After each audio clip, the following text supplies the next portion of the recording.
In algebra, you want to be able to read the English version of a problem and convert the problem piece by piece methodically into equations.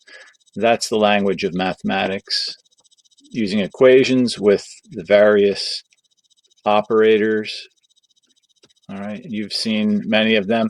And when you read this, if you're good at algebra, it automatically comes down to each of these words and phrases can be set up as such. 15 is going to be decreased by a quotient. So something in here is going to be a quotient. And the quotient is of a number, which we don't know. Let's call it n.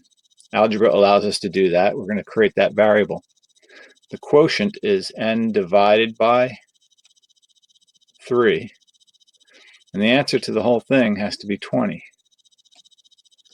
So 15 decreased by the quotient of a number and 3. So n divided by 3 is, and the word is typically will be set to the equal sign. Now you have an equation, and this is going to allow the use of algebra, which is to find out what that n would be, what that number would be.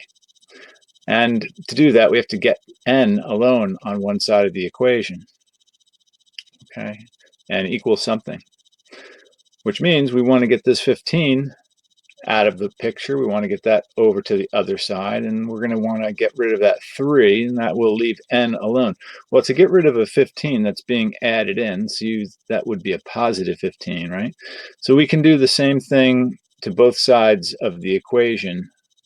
Whenever you have a left side and a right side to your equation, if you want to keep it balanced as an equation, you can always do the same thing. So I'm going to subtract the 15 on the left and subtract the 15 on the right. All right, and what that will leave us from, that'll be a 0. I'll have my negative n divided by 3 equals 5. Well, I want to get rid of the negative sign. N divided by 3 will have to be equal to negative 5. What I did was I multiplied by negative 1 on both sides of this equation. Again, I can do the same thing on both sides of the equation and still get to be a valid equation as a result.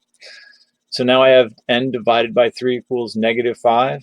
And the way you get rid of a divide by negative 3 is you have to multiply by negative, I'm sorry, not negative 3, but 3. You have to multiply by 3 on both sides. And that is going to leave nothing but n, because these two operations, if you remember, these two operations are called inverse operations. They do the opposite, and therefore they cancel each other out. And nothing more than n will be left on the left side. And since we have a multiply by 3 here, that became a negative 15. So n is a negative 15, which we can come back and test. If we say n is negative 15 and plug it into the original equation and divide by 3, then this whole thing becomes negative 5. 15 minus negative 5 is, in fact, 20.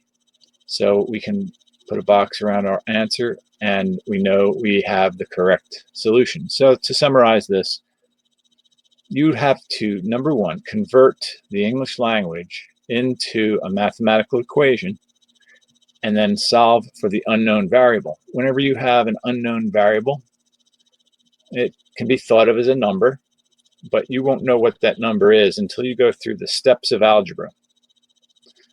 And those rules, like for example, being able to apply an operation on left and right, those rules have to be in your tool case and ready to go at any time.